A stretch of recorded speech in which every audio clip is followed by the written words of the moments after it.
All right. Welcome to the Empowering Minds Mental Health Podcast. I'm excited to have Zack Butterfield, CHMC, and author, joining us today.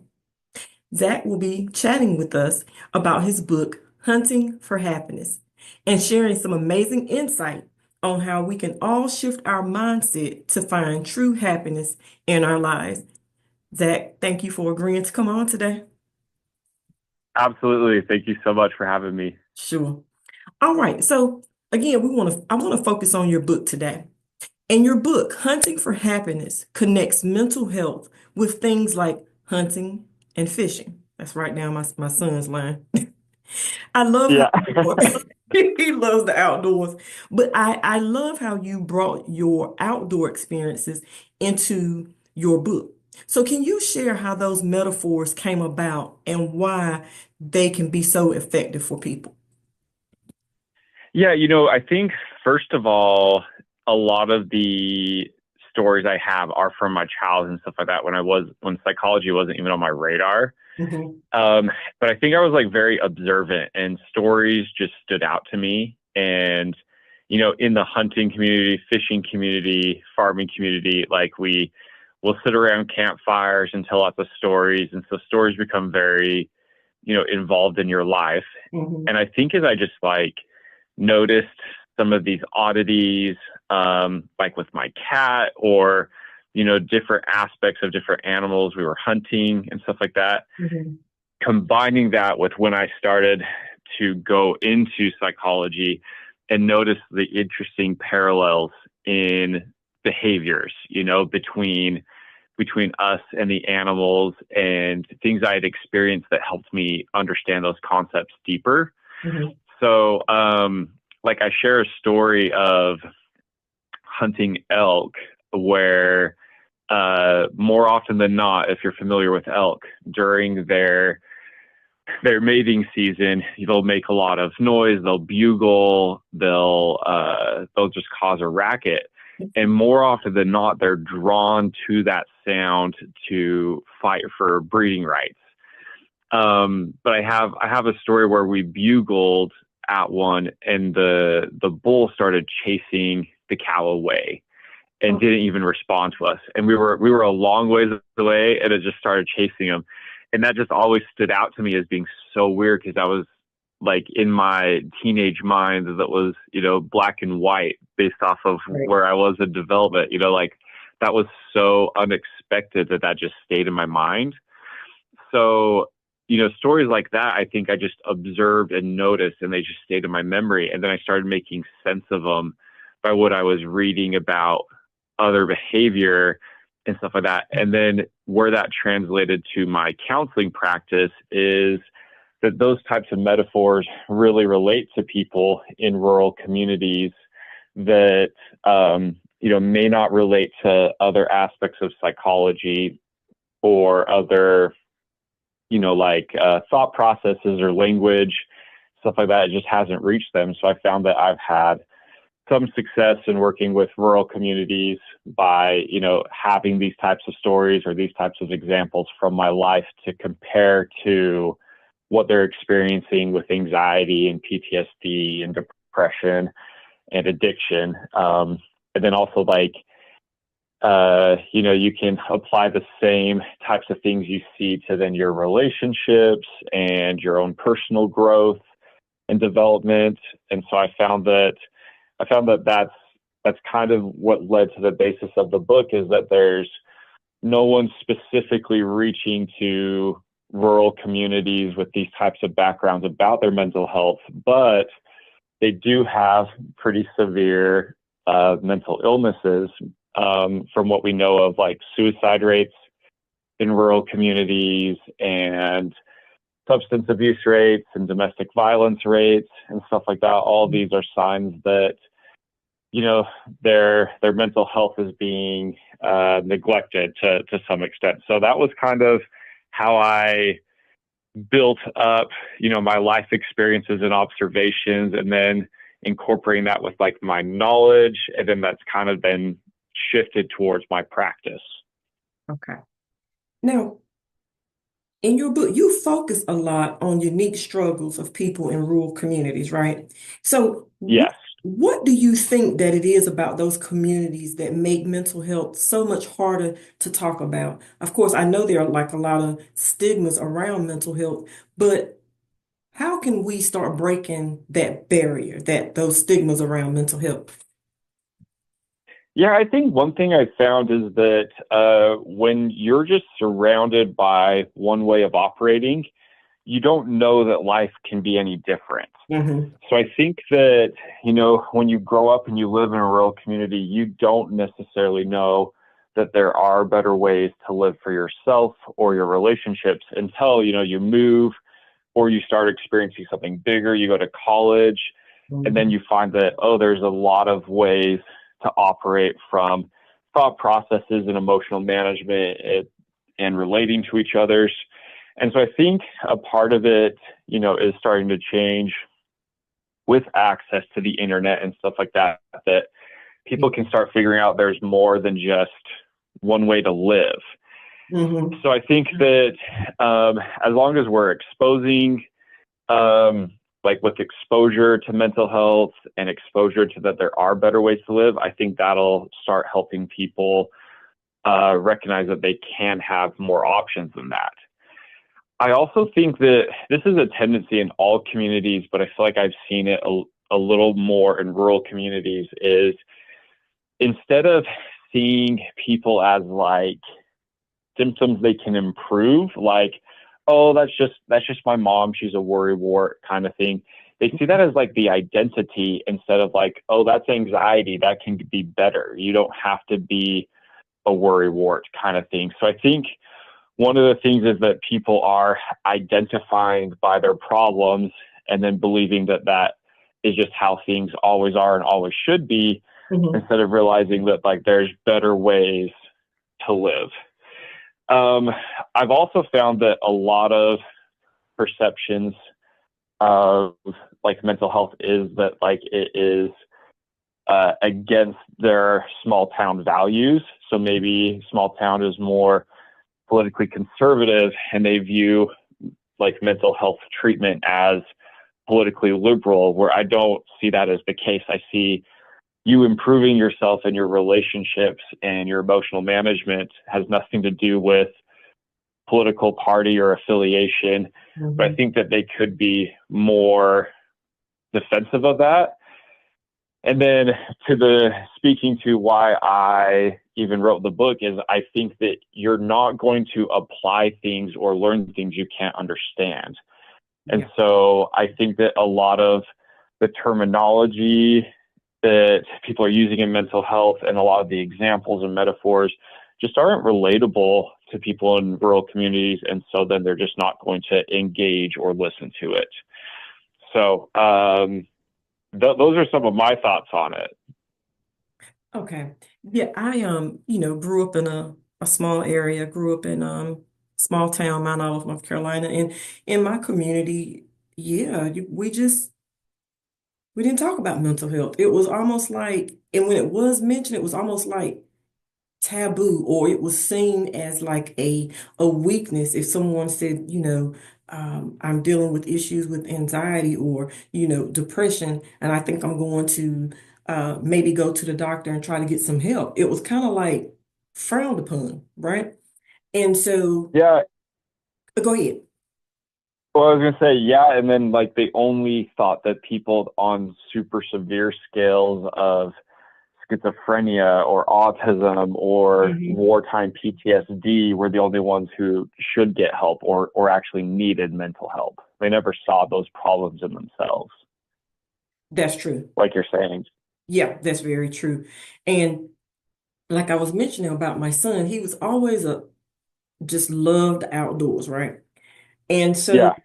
in 2013, we moved to a more rural area, and across the street, it's this nature park.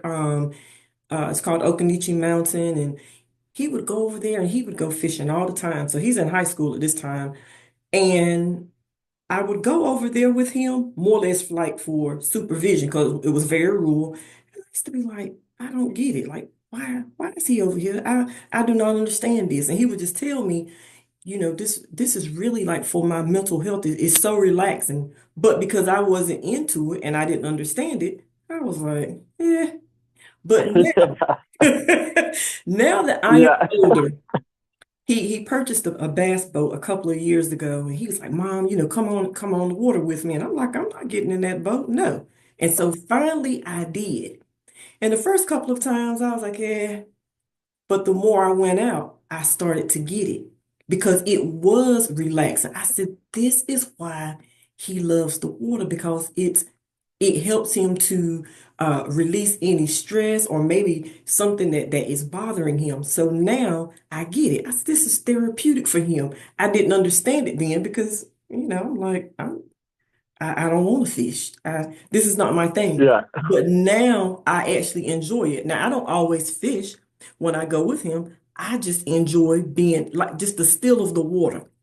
And it's just so therapeutic. So now I enjoy it. I really do.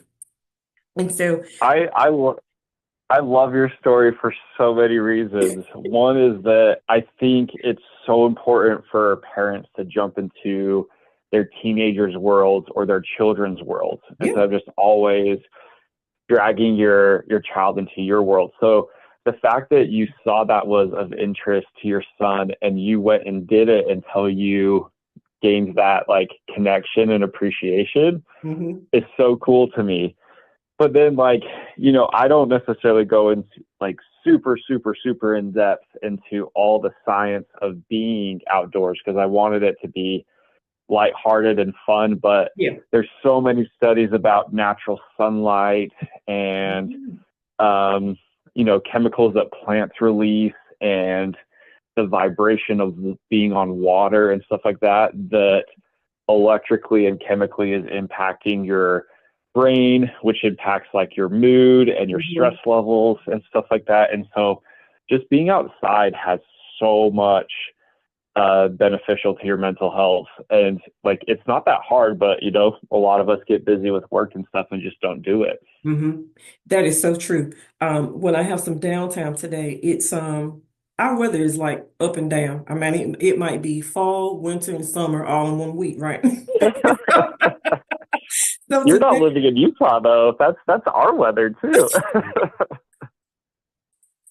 today it is sunny. It's 65 degrees, and you are absolutely right. When it is a sunny day outside, I love being outside, and it does something for me. Like it just energizes me. So on days when it's kind of like gloomy and rainy, I definitely can tell the difference with my energy level. So I'm always I'm thankful for every day. But days that it's sunny and warm, I love it. It does Yep. help me. Yeah, just gives me like a Yep. like mental Absolutely. clarity. Yeah, Yep.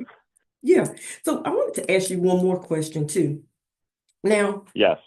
you use a lot of metaphors from outdoors in your book. Is there one story or lesson from the book that really stands out to you personally, or is there a story that has gotten a lot of feedback from readers who have read your book? Yeah, I'd say that actually both of those is the same answer. And it goes to the story I have about raising my cat. Hmm. That we got this cat from the fair, and it was like my first pet. And we kept her in the garage and let her get acclimated. And then we started letting her go outside on occasions. And I don't remember how, but she definitely then disappeared and got lost one day.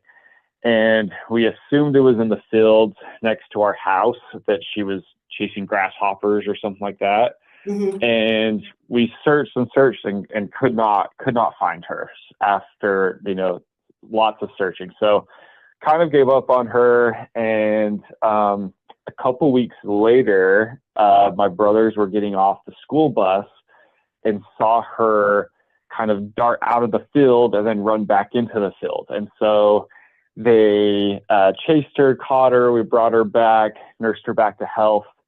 And then that cat was like the most ferocious, aggressive cat ever. Like she would often get in fights with the neighbors' cats, the neighbors' dogs, raccoons, skunks, coyotes. Like she was getting fights with everything. She'd jump off our back porch and catch birds.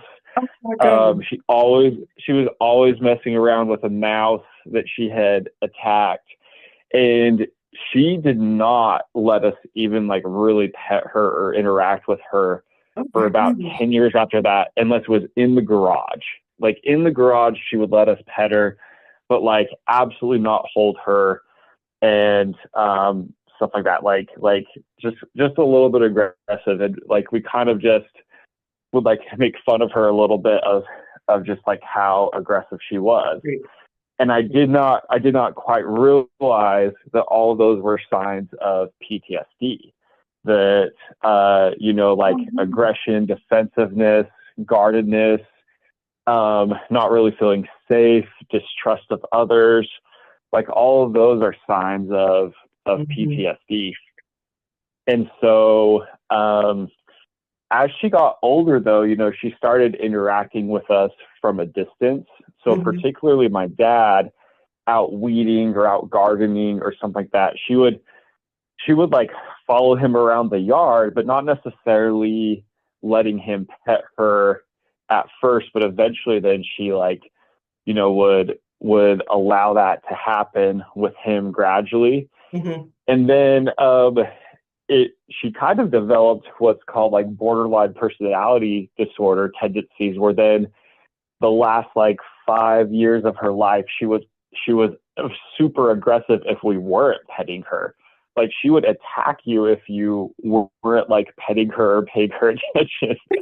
And so, like people who have borderline personality disorder have very difficult social interactions where they're aggressive and they're like wanting the response. And most of us aren't going to pet a cat that's like hissing at you, right? Right. Or a dog No. that's like barking at you. But that's what she started to expect. Is she started to expect us to pet her when she was hissing at us. Oh And my God. so like she was just such a funny cat, but like that really impacted my understanding of PTSD Mhm. and borderline personality disorder, because like in the end they just want love and safety Mhm. and understanding. And like we had to first understand her levels of safety, like the cat's level of safety, which was sometimes in our garage and then sometimes outside if she was hanging around us long enough. And then we had to learn that I'd say I'd say a majority of cats are going to purr or like rub up against you if they want you to pet them, not hiss Mhm. at you. And so we had to learn that her hissing was a sign of love, or a sign of that she wanted social interactions from us. So I Right. think that's been most impactful for me, is Mhm. because I've seen how that transpired over the course of about her 17-year life. And that's helped me really understand what it takes to help someone work through trauma and other uh, extreme social difficulties. Okay. All right. So thank you for sharing that story with us. And thank you for agreeing to come on again, because these podcasts help me to break stigmas around mental health. So thank you again for coming on. And I want to leave this final moment for you. If you would like to share any information about where people can purchase your book from, if they need contact information for you for maybe future services, and if you have any resonating thoughts that you would like to leave for viewers who will watch this later today. Yeah, I mean, first of all, I'd like to say I really have admired, paying attention to your podcast and what you do in Mhm. specifically talking about men's mental health and stuff like that. Like addressing topics I think go unrecognized. So you do a great job of outreach, and it sounds like that's in your nature, the story with your son. And I think that that curiosity and that interest in other people's lives is a massive factor in benefiting our lives. And that's that's a trait that hopefully your listeners uh, help or they're inspired by that to go do that themselves. So I think you're doing a great job on that end. Contact information, my book is only being sold on Amazon right now. I just released the audiobook where it was my voice reading it. I did that last week or 2 weeks ago, so that's pretty fresh on there. Okay. My website is www.hunt the number 4 happiness.com. And on there might be some of the best ways to reach me. Okay. I've also got a Instagram page. Let me pull that up to see what my username is. It's hunt_4_happy is another way to reach out to me and find me. But yes, I would say those are ways to do it. I have offices throughout northern Utah. If you have listeners in Utah, and I've got some great practitioners that work for me, and I will be at some of the hunting and fishing conventions the next month, trying to sell books and trying to make connections. So that's how you can interact with me if you're able to. Okay. Sounds good. All right. So again, thank you for coming on, and I'll be in contact with you soon. Okay, thank you so much. Thank you. Take care. Bye. Bye.